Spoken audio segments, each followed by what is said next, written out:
Hello दोस्तों, welcome to chemistry demo. आप सबको वेंट ऑफ फैक्टर के क्वेश्चन में कहीं ना कहीं डाउट तो आता है कि भी कैसे सॉल्व करना है। तो आज का जो पूरा वीडियो है वो है अपना वेंट ऑफ फैक्टर के ऊपर। यहाँ पे मैंने पूरे वेंट ऑफ फैक्टर के पीवाईक्यूज निकाले हुए हैं जो मोस्ट इंपॉर्टेंट पीवाईक्यूज है तुम्हारे सिलेबस को लेके, और आज हम वो पूरा सॉल्व करेंगे।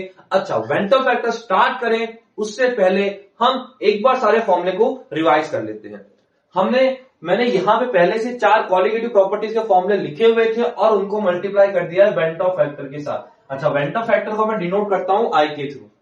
सेकंड, अब वेंट ऑफ फैक्टर में 2 केस बनते थे हमारे। एक केस था मेरा डिसोसिएशन वाला और एक केस था मेरा एसोसिएशन वाला। अच्छा, अगर किसी को पता ही नहीं है डिसोसिएशन क्या होता है, एसोसिएशन क्या होता है, तो पहले जाके मैंने प्रीवियस वीडियो देखो, फिर ये देखो, ताकि तुम इजीली समझ पाओगे।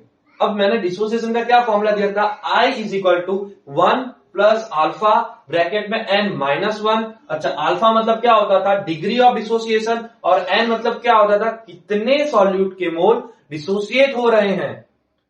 अब अल्फा अगर मुझे निकालना यानी डिग्री ऑफ डिसोसिएशन निकालना, तो मैंने क्या किया, इसको सब्जेक्ट बनाया I माइनस 1 डिवाइड में n माइनस 1। ये किसका फॉर्मूला था अपना, ये फॉर्मूला था मेरा डिग्री ऑफ डिसोसिएशन का। जब एसोसिएशन की केस की बात आती है तो उसमें क्या होते थे, मॉलिक्यूल जो होते थे सॉलिड के, क्या होते थे, एसोसिएट हो जाते थे। तो उसका फॉर्मूला मुझे क्या मिला था, I is equal to 1 plus alpha bracket में 1 माइनस n डिवाइड में माइनस 1। यहाँ पे n क्या होता है, यहाँ पे n होता है कितने सॉल्यूट के मोल एसोसिएट हुए। अगर क्वेश्चन में कहीं पे भी ऐसा लिखा होगा कि मेरा डाइमर हो गया या तो ट्राइमर था, वो क्या हो रहा है, एसोसिएट हो रहा है, तो यहाँ पे n की वैल्यू क्या आएगी, अगर डाइमर है तो 2, ट्राइमर है तो 3, अगर टेट्रामर है तो 4। अब मुझे अगर इसमें एसोसिएशन की केस में अल्फा निकालना होगा तो क्या करूंगा, अल्फा को सब्जेक्ट बनाऊंगा, 1 को यहां भेजूंगा तो क्या होगा, I माइनस 1 और डिवाइड में क्या आ जाएगा, 1 बाय n माइनस 1। अब ये जो फॉर्मूला है तुम्हारे सामने पहले से लिखा हुआ है, अगर तुम्हें अभी भी नहीं पता फॉर्मूला कैसे आए हैं तो एक बार वीडियो देख लेना, शॉर्ट वीडियो है, तुम इजीली समझ पाओगे। तो अब हम स्टार्ट करते हैं क्वेश्चन को। क्वेश्चन मैंने यहाँ पे लिखे हुए हैं, मैं एक एक करके यहाँ पे सामने के साइड क्वेश्चन सॉल्व करता रहूंगा। तो फर्स्ट क्वेश्चन क्या है, van't Hoff factor of Na2SO4 dot 10H2O solution assuming complete ionize. Complete ionize मतलब क्या होगा कि मैंने जितना भी मोल्स लिया हुआ है इस कंपाउंड का, वो क्या होगा, पूरी तरह से आयंस में क्या हो जाएगा, ब्रेक। और जब ये आयंस में ब्रेक होगा तो कैसे ब्रेक होता है, Na2SO4 है तो यहां से क्या निकलेगा, Na प्लस और SO4 माइनस H2O तो वैसा का वैसा ही रहेगा। अच्छा, कितने Na थे, 2, तो मैंने यहाँ पे क्या लिखा, 2 Na प्लस और SO4 2 माइनस। यहाँ पे क्या बोला उसने, कंप्लीट आयोनाइज, यानी कैसा हो रहा है, वो 100% आयोनाइज हो जा रहा है। यानी यहाँ पे ऐसा लिखो मैं 100% क्या हो गया है, डिसोसिएशन।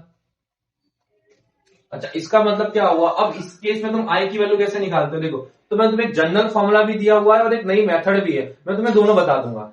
आई का जनरल फॉर्मूला क्या था मेरा, कि 1 प्लस n माइनस 1 और यहां पे क्या था, अल्फा।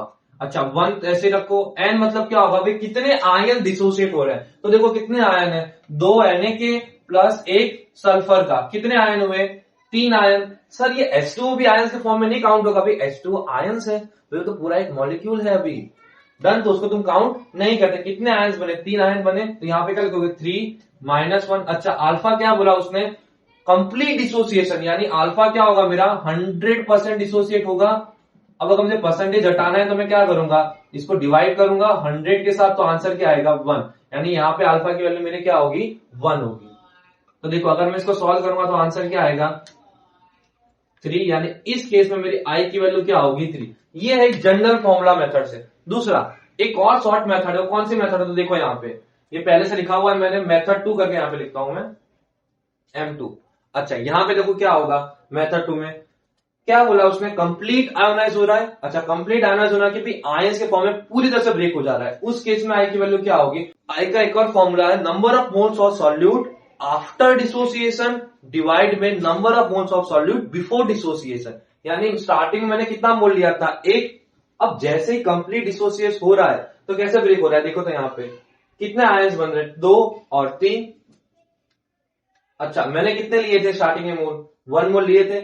ये कौन से केस में होगा, ये वही केस में होगा कि जब मेरा मॉलिक्यूल कैसा हो, 100% डिसोसिएट हो। इतना क्लियर है, तो उस केस में आई की वैल्यू क्या आएगी, 3। तुम एमसीक्यू में ये मेथड अप्लाई कर सकते हो। क्वेश्चन क्या है, van't Hoff factor for K2SO4 solution assuming complete ionize. क्या और कंप्लीट आयनाइज हो रहा है, तो यहाँ पे मैं शॉर्ट मेथड से ही करूंगा। क्या है मेरे पास भाई यहाँ पे K2SO4 कैसा हो रहा है 100% डिसोसिएशन यानी आयोनाइज हो जा रहा है। तो उस केस में क्या करूंगा, देखो कैसे ब्रेक होगा 2K+ और यहाँ पे क्या होगा SO4 2-।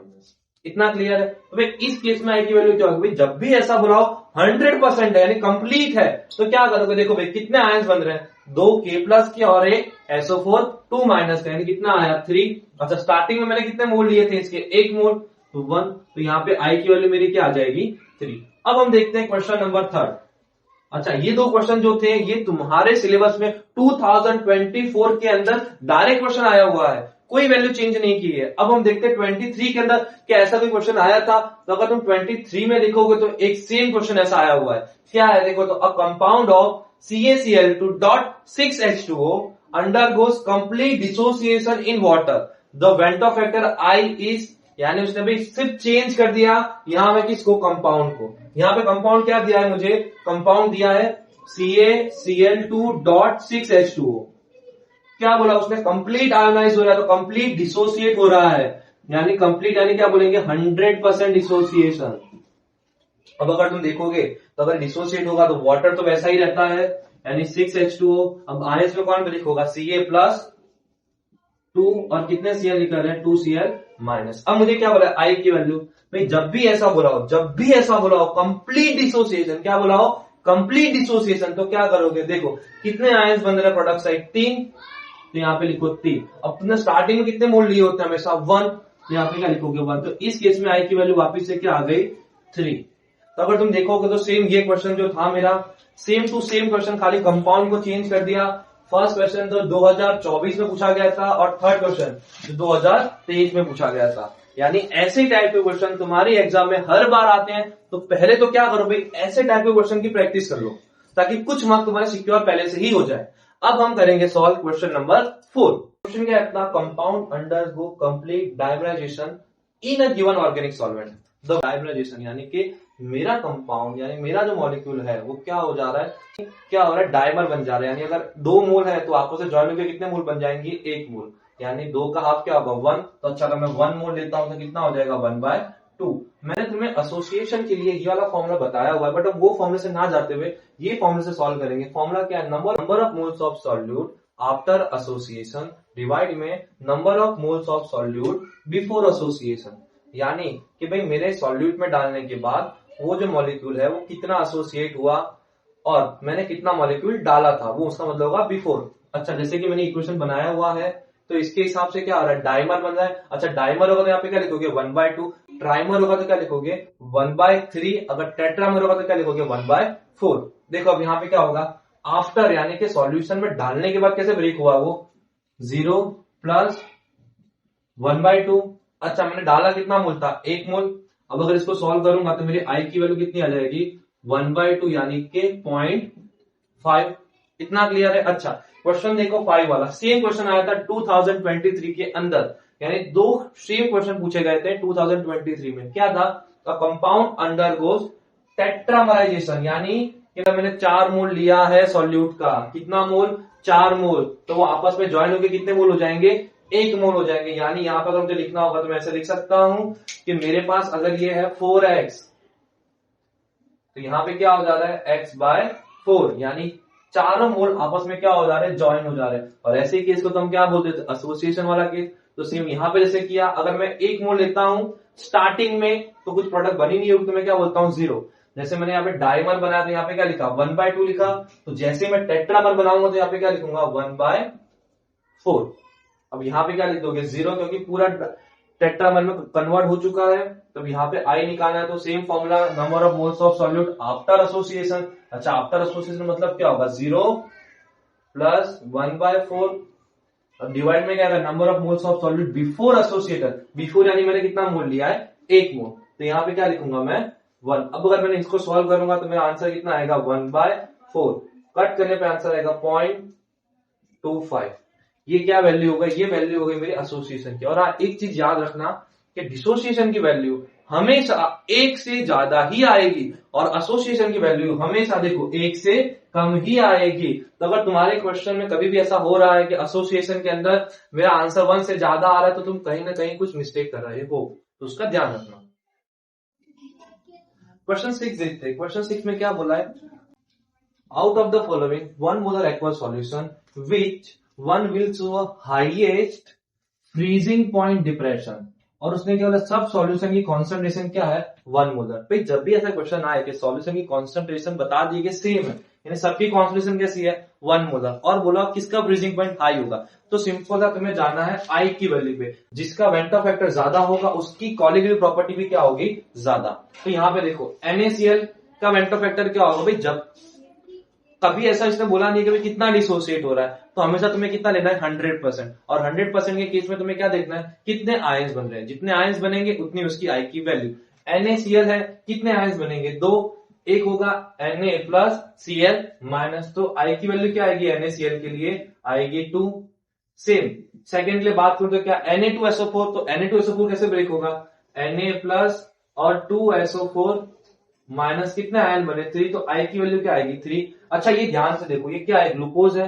कभी भी देखो तुम्हारे वहां ग्लूकोज हो, सुक्रोज या यूरिया, इनके लिए आई की वैल्यू फिक्स है, कितनी होती है 1, क्योंकि ये सारे कैसे हैं नॉन इलेक्ट्रोलाइट है, उनकी आई की वैल्यू क्या होगी 1 ही होगी। लास्ट में क्या दिया हुआ देखो, तो Al2SO4 thrice 2Al plus 3 plus 3SO4 minus 2, यानी कितने आयंस बन रहे हैं देखो 5, तो आई की वैल्यू कितनी आएगी मेरी 5। तो जिसकी आई की वैल्यू ज्यादा उसकी कॉलीगेटिव प्रॉपर्टी भी क्या होगी ज्यादा। तो देखो हाईएस्ट कितनी आ रही है 5 आ रही है। तो अगर मुझे किसी ने पूछा भाई इन सब में से किसकी कॉलीगेटिव प्रॉपर्टी ज्यादा, तो आएगा मेरा आंसर डी।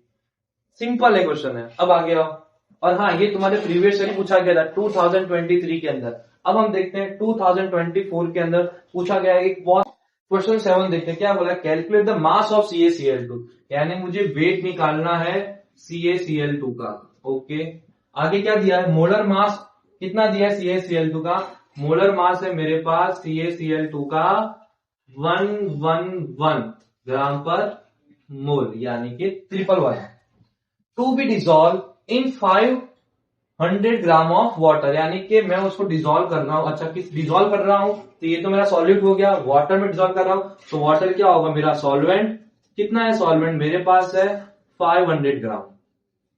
तो पहले गिवन डेटा लिख लो बस, और कुछ मत करो ज्यादा। देखो ध्यान से 500 gram of water to lower it freezing point, क्या दिया लोअर ऑफ फ्रीजिंग पॉइंट, यानी क्या होता है डेल्टा टीएफ, जिसको हम बोलते हैं लोअरिंग इन फ्रीजिंग पॉइंट, कितना दिया हुआ है 2K, यानी यहां पे लिख सकता हूं 2। Assume that CaCl2 undergoes complete dissociation। अच्छा ये बहुत इंपॉर्टेंट है, क्या बोला उसने कंप्लीट डिसोसिएशन, इस पे बाद में बात करते हैं। आखिर में क्या लिखा है इसने, Kf दिया हुआ है वाटर का, Kf है वाटर का कितना है 1.86 किलो kg पर मोल।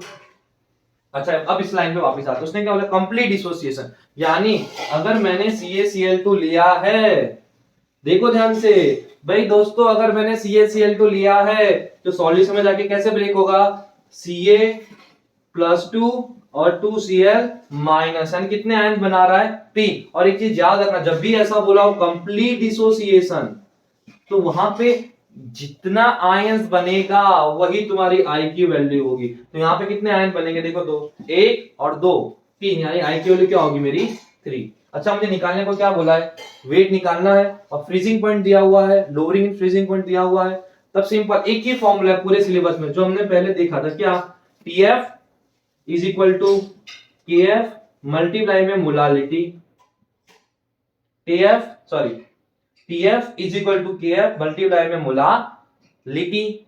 अब इधर आओ, देखो CaCl2 क्या होता है इलेक्ट्रोलाइट होता है, क्या होता है इलेक्ट्रोलाइट। अगर इसकी जगह ग्लूकोज होता तो मुझे यहाँ पे आई लिखने की जरूरत नहीं है, लेकिन कभी भी ऐसा दिया हो जो सॉल्यूशन में जाके आयंस के फॉर्म में ब्रेक हो सकता है, तो तुम्हें हमेशा इस कॉलीगेटिव प्रॉपर्टीज को या कोई भी कॉलीगेटिव प्रॉपर्टीज हो उसको मल्टीप्लाई करना पड़ेगा आई के साथ। इतना क्लियर है। अब आओ, अब इसको थोड़ा ओपन करते हैं। TF is equal to KF। अच्छा मैं मोलालिटी की जगह पे ऐसा लिख सकता हूं वेट ऑफ सॉल्यूट यानी WB डिवाइड में मोलर मास ऑफ सॉल्यूट, यानी भाई ये क्या मिल गया मोल्स, और यहां पे ऐसा लिख दो तो चलेगा वेट ऑफ सॉल्वेंट। अच्छा सॉल्वेंट कौन है, वाटर, ग्राम में दिया तो ऊपर क्या लिखूंगा 1000 मल्टीप्लाई में क्या होगा यहाँ पे आई। अब देखो तुम्हें क्या निकालना है भाई, वेट निकालना है सॉल्यूट का, लोडिंग इन फ्रीजिंग पॉइंट है तुम्हारे पास, कितना दिया हुआ देखो तो 2, अब वैल्यू पुट करो 2, KF कितना है 1.86, अच्छा W भी कितना है भाई वही तो निकालना है, तो उसको वैसे ही रहने दो, मल्टीप्लाई में 1000। एक और चीज, चलो यहाँ पर तो कंप्लीट नहीं भी होता तो हम कैसे निकालते समझो, तो यहाँ पर डायरेक्ट ऐसा नहीं लिखता मैं, ऐसा बोलता एक मोल लिया, स्टार्टिंग में क्या होगा 0 0, कुछ टाइम बाद क्या होगा यहाँ पे बना 2 अल्फा, यहाँ पे अल्फा, यहाँ पे 1 माइनस अल्फा, तब हम आई की वैल्यू कैसे निकालते, आई इज इक्वल टू क्या करो आफ्टर डिसोसिएशन कितने मोल से, देखो आफ्टर यानी कि ये वाला part 1 minus alpha plus alpha, और यहाँ पे क्या लिखता 2 अल्फा प्लस 2 अल्फा। अच्छा यहाँ पे क्या लिखता, मैंने कितना लिया था स्टार्टिंग में 1 मोल, तो बिफोर में कितना लिखूंगा 1, यहां से क्या करेगा अल्फा अल्फा क्या बचेगा 1 प्लस 2 अल्फा, तो यहाँ पे आई की जगह ऐसा लिख सकता हूँ 1 प्लस 2 अल्फा। और एक और चीज, अल्फा उसने क्या बोला कंप्लीट डिसोसिएशन यानी क्या होगा हमेशा होगा 100%, और परसेंटेज हटाओगे तो क्या करोगे, अगर अल्फा में मुझे परसेंटेज हटाना है तो मुझे क्या करना पड़ेगा अल्फा को डिवाइड करना पड़ेगा 100 के साथ, तो अल्फा की वैल्यू कितनी आएगी मेरे पास 1, तो यहाँ पे ऐसा लिखो चलेगा 1 प्लस 2 अल्फा की जगह 1, तो आई की वैल्यू क्या आ गई मेरी 3। तो ऐसे भी कर सकते हो, अगर इसकी जगह उसने ऐसा बोला होता 30% डिसोसिएट हो रहा है, तो यहाँ पे अल्फा में क्या लिखते 30%, परसेंटेज हटाते तो कितना आता अल्फा की वैल्यू आती 0.3, तो यहाँ पे क्या पुट करते 0.3 और तुम्हें आई मिलता। इतना क्लियर है, चलो अब आगे आते हैं, यहाँ पे मुझे क्या कंप्लीट डिसोसिएशन था तो आई की वैल्यू आई 3, डिवाइड कर रहा हूं, मोलर मास मुझे दिया हुआ है 11, अच्छा वेट ऑफ सॉल्वेंट कितना है 500, अगर इसको कट करूंगा इसको सॉल्व करूंगा तो जो फाइनल आंसर आएगा जो है मेरा WB वो आएगा 59.68 ग्राम। अब क्वेश्चन 8 देखते हैं, क्वेश्चन 8 में क्या बोला हुआ है कि 5% सॉल्यूशन है मेरे पास Na2SO4.10H2O का इस isotonic with 2% solution of non-electrolyte and non-electrolyte substance called to X, find out the molecular weight, यानी मुझे फाइंड आउट करना है जो नॉन वोलेटाइल है उसका मॉलिक्यूलर वेट। तो पहले गिवन डेटा लिखो क्या दिया हुआ है, पहले मैं बात करता हूं Na2SO4 के लिए, क्या है उसने लिखा है यहाँ पे Na2SO4.10H2O, कितना परसेंट बोला मुझे 5%। अच्छा इस 5% का मतलब क्या होगा, 5% का मतलब होगा कि मेरे पास कितना है ये 5 ग्राम, ये जो सॉल्यूट है कितने के अंदर डिसॉल्व होगा 100, कितने के अंदर डिसॉल्व होगा 100 ml सॉल्यूशन में, यानी 5% से पता चलता है मेरे पास सॉल्यूट का वेट कितना है 5 ग्राम। और दूसरा मुझे इसका मोलर वेट भी दे दिया है, यानी Na2SO4 का .10H2O, उसका मॉलिक्यूलर वेट कितना दिया हुआ है, मुझे उसका मॉलिक्यूलर वेट दिया हुआ है 322 ग्राम पर मोल। आगे उसने क्या बोला सॉल्यूशन कैसा है आइसोटोनिक, इस पर हम बात करते हैं भाई आइसोटोनिक का मतलब क्या होता है। उसने बोला है कि आइसोटोनिक है किसके रेफर में 2% ऑफ नॉन इलेक्ट्रोलाइट सॉल्यूट। अच्छा 2% मतलब क्या होगा, 2% अगर मेरा नॉन इलेक्ट्रोलाइट सॉल्यूशन है इसका मतलब क्या होगा, इसका मतलब होगा कि भाई 2% यानी कि मेरा सॉल्यूट कितना होगा 2 ग्राम होगा सॉल्यूट किसके अंदर 100 ml सॉल्यूशन के अंदर। इतना क्लियर है। अब उसने मुझे क्या निकालने को बोला है नॉन वॉलेटाइल सब्सटेंस एक्स, उसका मुझे फाइंड आउट करना है मॉलिक्यूलर वेट, यानी मुझे जो मेरा नॉन वॉलेटाइल सब्सटेंस होगा इस इलेक्ट्रोलाइट नॉन इलेक्ट्रोलाइट सॉल्यूशन के अंदर उसका निकालना है मॉलिक्यूलर वेट यानी एक्स। क्या होगा सिंपल है। अब यहाँ पे उसने क्या बोला आइसोटोनिक सॉल्यूशन, क्या बोला आइसोटोनिक सॉल्यूशन, ये मोस्ट इंपॉर्टेंट वर्ड है तुम्हारे लिए आइसोटोनिक। अच्छा आइसोटोनिक मतलब क्या होता है कि जब दो सॉल्यूशन है मेरे पास Na2SO4.10H2O और जो दूसरा है मेरे पास दूसरा है सॉल्यूशन नॉन इलेक्ट्रोलाइट, इन दोनों का ऑस्मोटिक प्रेशर क्या है सेम, यानी इन दोनों की पाई की वैल्यू क्या होगी सेम होगी। अच्छा, यहाँ पे थोड़ा सा ध्यान देना, ये है इलेक्ट्रोलाइट और ये नॉन इलेक्ट्रोलाइट। जब भी इलेक्ट्रोलाइट आएगा और उसने बोला आइसोटोनिक सॉल्यूशन है, तो तुम्हें यहाँ पे एक चीज ऐड करनी पड़ेगी, क्या? Vento factor I. अच्छा, वेंटो फैक्टर आई कितना होगा इसका, तो देखना है। कभी भी अगर रेफर नहीं किया है कि कितना डिसोसिएट हो रहा है कितना एसोसिएट, तो हर उस केस में तुम लोगे कंप्लीट डिसोसिएशन लोगे। तो कैसे निकालोगे, देखो Na2SO4.10H2O कैसे ब्रेक होगा, यहाँ पे 2Na plus SO4 2 minus 10H2O, ऐसे। इतना क्लियर है? अच्छा, यहाँ पे मैं तुम्हें पहले ही बता दिया, अगर ऐसा बोला 100% डिसोसिएट है, तो देखो कितने आयन बन रहे हैं, 3 आयन बन रहे हैं, तो उसकी आई की वैल्यू क्या होगी, 3। तुम अल्फा वाला फॉर्मूले से भी निकाल सकते हो, वहां पे खाली अल्फा जो हमने पहले देखा formula I is equal to, तुम अल्फा जो हमने पहले फॉर्मूला देखा तुम उस फॉर्मूले से भी निकाल सकते हो। यहाँ पे आई की वैल्यू क्या आ गई, 3, तो यहाँ पे क्या पुट करोगे आई की जगह पे 3। अब उसने क्या बोला, π1 is equal to π2 isotonic solution है, तो यहाँ पे मैं ऐसा लिख सकता हूँ, फॉर्मूला क्या है एम आर टी, और यहाँ पे भी क्या लिखूंगा एम आर टी। भाई आर टी तो क्या है, कांस्टेंट है, तो क्या होगा, कट जाएगा। अच्छा, मोलारिटी का फॉर्मूला क्या होता है, तो लिखो, तो 3 इज इक्वल टू मोलारिटी यानी क्या होगा, मोल्स ऑफ सॉल्यूट डिवाइड में वॉल्यूम ऑफ सॉल्यूशन। अच्छा, दोनों के अंदर वॉल्यूम तो क्या है, सेम है, तो वीवी भी क्या हो गया, कट हो गया, तो ऊपर क्या बचेगा, मोल्स सॉल्यूट के डिवाइड में मोल्स ऑफ सॉल्यूट। अच्छा, ये किसके लिए बात हो रही है, इलेक्ट्रोलाइट सॉल्यूशन के लिए, तो उसका फॉर्मूला क्या होगा भाई, मोल्स कैसे निकालोगे, वेट ऑफ सॉल्यूट डिवाइड में molar mass of solute is equal to, यहां पे भी same, weight of solute divide में मोलर मास ऑफ सॉल्यूट। देखो तो भाई इसके लिए वेट कितना दिया हुआ है, सॉल्यूशन कितना है 5%, कितना आएगा 5 ग्राम। अच्छा, मोलर मास कितना दिया हुआ है इसके लिए, मोलर मास है 322। अब मैं बात करूं नॉन इलेक्ट्रोलाइट के लिए, वेट कितना दिया हुआ है 2 ग्राम। कैसे बता भाई, 2% बोला था वहां से। अच्छा, मोलर मास कितना दिया, वही तो निकालना है, उसको हम बोलते हैं x। तो अब मैं x को अगर सब्जेक्ट बनाऊंगा तो मेरा फाइनल आंसर क्या आएगा, मेरा फाइनल आंसर आएगा 42.9 ग्राम पर मोल। इतना क्लियर है भाई। जब भी आइसोटोनिक बोला हो तो क्या करो भाई, दोनों कॉस्मेटिक प्रेशर सेम रखो, आरटी तो कट हो जाएगा। अगर वॉल्यूम अलग अलग है तब यहाँ पे लिखोगे n/v, लेकिन हमारे में तो क्या था, वॉल्यूम दोनों का सेम था, तो वी तो कट हो गया था। फिर मोल्स जो निकालते उसका फॉर्मूला लिखो और वैल्यू पुट कर डायरेक्ट आंसर निकालो। और हाँ, ऐसे क्वेश्चन तुम्हारे सिलेबस में आते हैं, लेटेस्ट ही 2024 पेपर में पूछा गया था। तो आई होप तुम्हें समझ आया होगा। अब नेक्स्ट क्वेश्चन देखते हैं क्या है।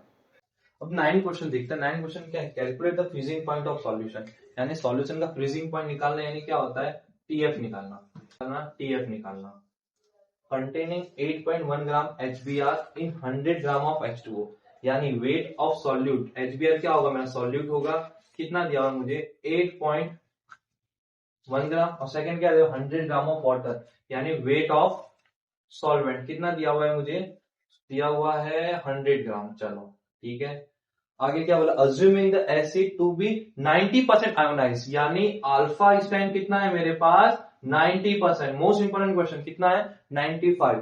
क्या बोला, मोलर मास ऑफ HBr, यानी HBr का मोलर मास दिया हुआ है, यानी मैं से लिख दूं MW, यानी molecular weight of solute, solute कौन है मेरा HBr, कितना दिया उसका 81 ग्राम पर मोल। अब आगे उसने मुझे क्या बोला, KF दे दिया है वाटर का, KF वैल्यू कितनी दी हुई है 1.86, और हाँ ये वैल्यू तुम याद ही आते तो ज्यादा बेटर है, kg मोल इनवर्स। इतना क्लियर है। और मुझे क्या निकालने बोला, TF निकालने को बोला है। अच्छा, TF अगर निकालना है तो उसका एक ही फॉर्मूला मुझे पता है, क्या, TF अगर निकालना है तो क्या होगा, TF डेल्टा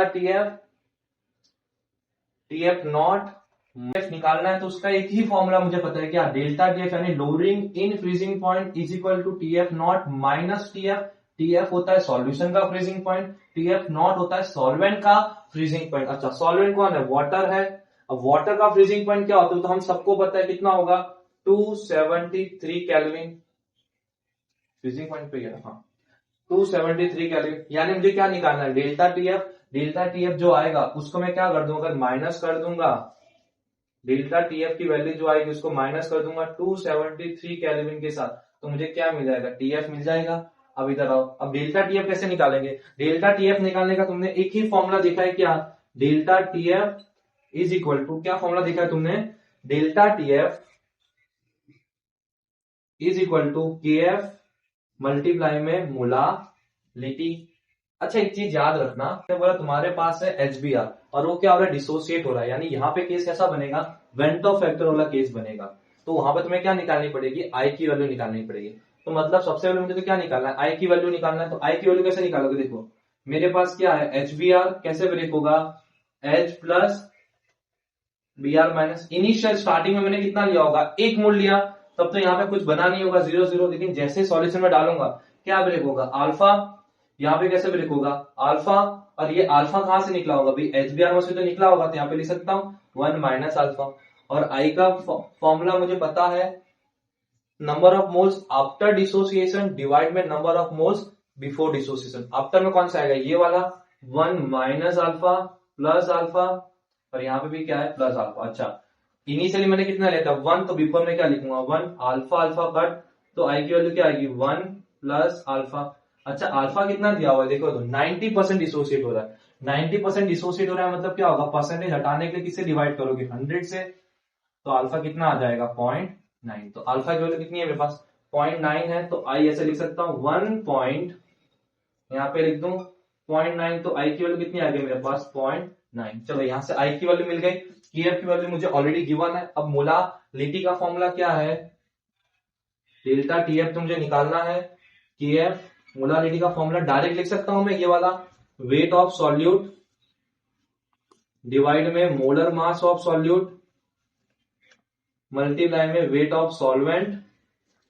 सॉल्वेंट का वेट है ग्राम में, तो ऊपर क्या करता हूं 1000, और यहाँ पे क्या लिखूंगा आई, और वैल्यू पुट करो तो डेल्टा टीएफ निकालना है, केएफ की वैल्यू आई तुम्हारे पास, सॉरी केएफ की वैल्यू तुमने यहाँ पे लिखी है 1.86, वेट ऑफ सॉल्यूट है 8.1, आई की वैल्यू आई, अच्छा यहाँ पे 1.9 ग्राम है, आई की वैल्यू है अपने पास 1.9 ग्राम, यहाँ पे लिखूंगा 1000 डिवाइड में कितना है भाई इसका मॉलिक्यूलर वेट ऑफ सॉल्यूट 81, और वेट ऑफ सॉल्वेंट कितना है मेरे पास है 100 ग्राम। तब इसको मैं सॉल्व करूंगा तो मुझे क्या मिलेगा, इसको सॉल्व करने पे मिलेगा दोस्तों डेल्टा टीएफ, और डेल्टा टीएफ जब मैं सॉल्व करूंगा तो मुझे तो पहले से पता है आंसर कितना आएगा 3 केल्विन। अब इस 3 केल्विन को कहां पुट करूंगा, यहां पे पुट करूंगा डेल्टा टीएफ की जगह। तो देखो अगर यहाँ पे पुट करता हूं तो 3 माइनस 273 केल्विन, तो अब मैं इसको सॉल्व करूंगा तो मुझे क्या मिलेगा, डेल्टा टीएफ मिल जाएगा, और डेल्टा टीएफ जो मुझे मिलेगा वो कितना आएगा, देखो तो 270 केल्विन।